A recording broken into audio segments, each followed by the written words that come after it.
We've been doing a series on the 12 steps, this phenomenal revolutionary Christian healing system, and it also happens to be Stewardship Sunday.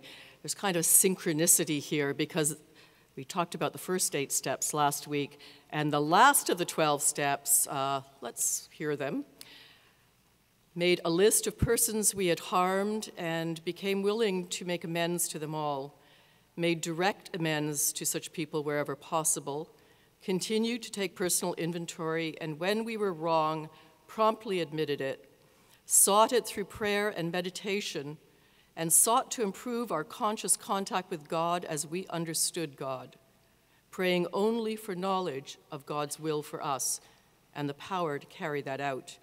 And having had a spiritual awakening as a result of these steps, we tried to carry the message and to practice these principles in all our affairs. So you can see the first of the 12 steps are inward-looking. They're about getting our own acts together. And the end of the 12 steps are about looking outward and helping others, healing others, because it's only in healing others that we can heal ourselves. It's only in enriching others that we become rich.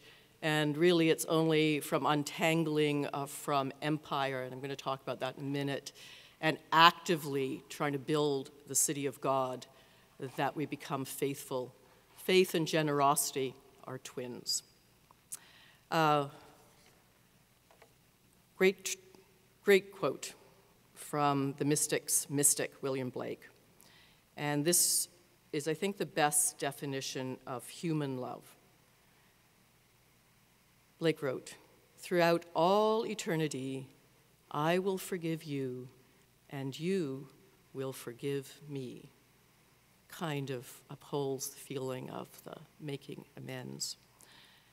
And in terms of the city of God, that phrase comes from St. Augustine, and it comes from Augustine of Hippo, who was a bishop in North Africa, and we're talking the 3rd and 4th and into the 5th century a little bit, so only hundreds of years after Jesus actually walked the earth. And it was in the dying days of the Roman Empire. Hadn't quite ended yet, but it was on its way out. Similar maybe today with the American Empire. And what he was trying to preach was something absolutely countercultural, because the culture at the time was pagan, it was Roman, and it was all about self-serving. It was all about me and what I can do for me and getting more for me, and that was the culture in which Augustine was raised and converted to Christianity, still a very small, struggling faith. And he started to talk about the difference between empire, the Roman Empire in his day, but any empire, and the city of God, what the difference was between the two, and how we must build the city of God, a kind of alternative reality, an alternative place to be, where everyone is welcome, where everyone is fed. You heard it in Acts, where all our possessions are shared, where we can afford to be generous because we know that we, even if we live just above the poverty line in this city, make more than 99% of the world.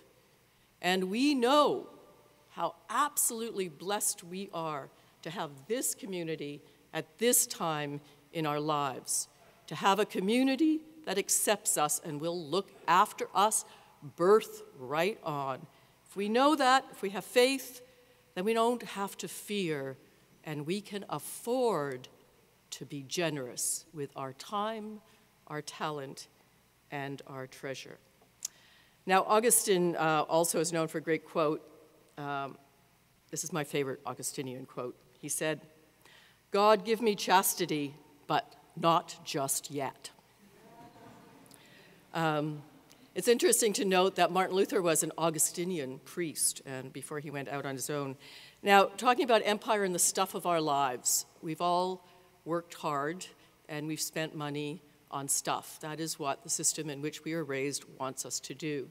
And anybody who's ever had a garage sale or now put things up on Kijiji or on eBay will know the real worth of all of that stuff. Because I know that when we moved as a family from a big house in Richmond Hill to a much smaller house in the beach, and got rid of, at that stage of the children's lives, a whole lot of plastic toys, Transformers, Ninja Turtles, bringing memories for anybody, Lego, tons of Lego. All of that stuff that cost so much money was worth about 5 cents on the dollar. That's what it was worth. Although there was a Boy George lunchbox that I really would have liked to have kept. No doubt. I've always tithed, and by tithing I mean always taken a percentage off the top of everything I've made and given it to the church, whether I've made very little, or whether I've made more. And you know what? I've never, ever missed it. But I've certainly made some bad purchases, as we all have. So City of God, if you give, you receive times 10. I'm superstitious that way, but it works, trust me. Empire, the world in which we live that convinces us we're only worth what we own, not so much. Like I once, and again you'll ring with this, went into Goodwill and found a pair of Prada shoes for $10. Now, Prada shoes are worth hundreds of dollars, for those of you who don't know, and I know because I'm a vintage person. Like, I love vintage. I'm vintage, so I like vintage stores and going through vintage things. So I bought them, even though they didn't fit. They were about a half a size too big, but I thought, somebody's going to wear these. I'm going to be able to give them to somebody, and it's going to be this amazing gift. And so in the years that ensued, all the women that I knew, nobody wore that size. And this is pre-putting things up online. I probably could have made some money, but guess what happened with those Prada shoes? I ended up selling them at a garage sale. I bought them for $10. Guess what I sold them for? $10. Yes. You know, whether we're Bill Gates or whether we're living on the street, the chances are that when we breathe our last breath, we will be doing it in a bed, in a room, with maybe a side table. And whether we have Lamborghinis in the driveway or whether we take public transit, none of that's going to help. And it's not going to be there. It's not going to be our real wealth. Our real wealth will be the people who are with us when that time comes, and not the ones who are holding a mirror under their nose so that they can inherit, the ones that actually are there to run interference for us, the ones who love us, the ones that support us. That's our real wealth. It has nothing to do with the stuff we've accumulated. And the other part of that real wealth will be our giving it up and giving it to God, will be our absolute faith that this life is not all there is, that what we do will last beyond our lives, that our love and our actions for justice will build the city of God, and that city of God is real, and that city of God will come. It will be made real by people just like us. That's our real wealth. That's what's going to happen, whether we're rich or whether we have nothing. And I want to let you know that in terms of building the city of God, this United Church of ours, where, you know, I've had my battles with it, still do, but this United Church of ours is one of the prime reasons, I believe, that in Canada we live in a kinder and gentler nation than south of the border. Why do I say that? Because in 1936, we were the first church to ordain a woman, a church of this size. Biggest Protestant church in Canada still. In 1986, we apologized to our First Nations for the horror of residential schools. And we didn't just apologize, we have backed it up with huge amounts of money since then, and still do. We just gave out $100,000 to a First Nations enterprise. And in 1988, we were the first church of any size or this size to ordain openly gay and lesbian folk. And we lost a third of our membership over that brave move. So we have had our influence, and we have had our influence on politicians and governments from the very beginning. It's kind of like the mustard seed story. You know, this church has had its influence, and it has changed the course of our country's history. There is no doubt about it.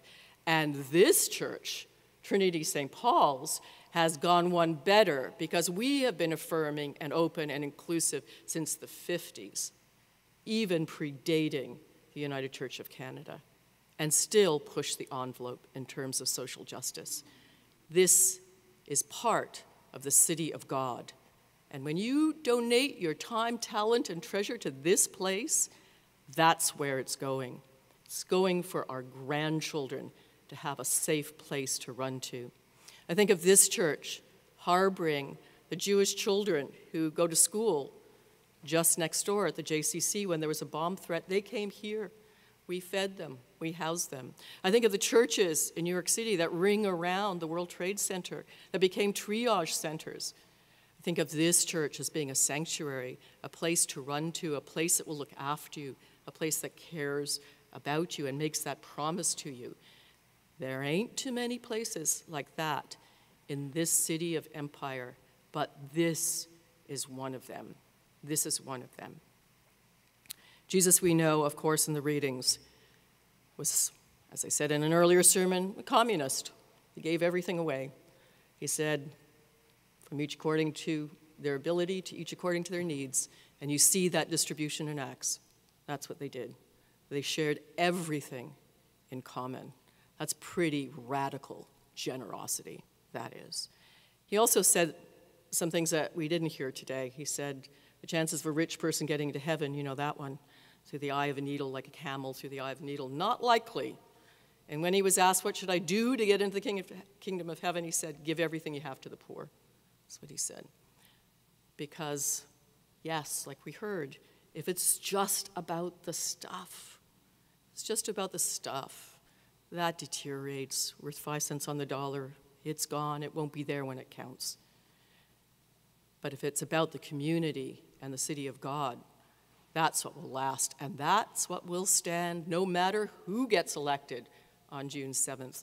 Over and with or against government, we will stand, and we will stand for justice and inclusion. There is a story that I heard when I was in business and in sales that I've always really liked. It's a true story. It's about the Johnny Carson days. So Johnny Carson had on his show the greatest insurance salesman in the United States. So he had him on his show, and this guy was kind of a little nondescript, rumpled kind of person, and very, very nervous. So Johnny was trying to put him at his ease, and he said, so I hear you're the greatest insurance salesman in the United States. He said, so what makes you so great? And the guy kind of shrugged his shoulders and, I don't know, no go there. So Johnny continued, and he said, well, okay. He said, maybe you could demonstrate to us why you are the greatest salesman of insurance in the United States. He said, like this ashtray. He said, why don't you sell me this ashtray? Days when they used to smoke on television. And the greatest insurance salesman in the United States said, the ashtray? He said, like, it's an ashtray. It's maybe worth $1 or $2. And Johnny said, no. He turned it over. He said, no, look, it's crystal. It's leak. He said, it's made by European craftspeople. And the guy said, sort of shrugged his shoulders again, no go there.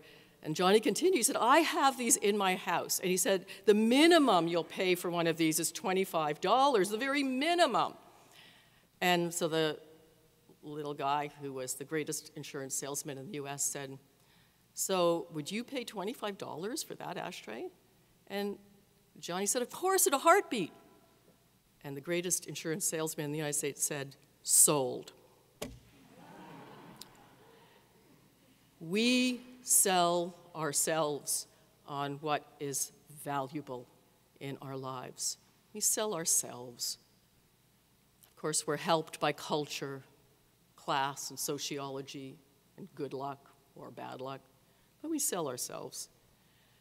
Imagine if we lived in a world where wealth wasn't counted in the number of crystal ashtrays you had, but was counted in the community that you've built, the justice that you've increased, the people that you've loved and that love you back, the sanctuary you've put together. I was thinking of a quote to end this with, and to get back to the 12 steps. You know, as you give your amends, as you make things right that have been wrong in your life, as you reach out to others and you tell the truth, it's always a brave and spiritually wonderful thing to do. As you receive that truth and that love back, as you get that none of us are perfect, that we're all here, that as I say over and over again, when you walk into a community like a church, you don't have to like everybody, but you do have to love them. When we get those truths, when we get them, we really have nothing to fear. And Anandati Roy, who is a philosopher, very much up there with St. Augustine, I think, but currently alive, coming out of India, known for her work against some multinationals and on behalf of Indian farmers, said it best. She said, "Another world is not only possible, she is on her way. On a quiet day, I can hear her breathing." Amen.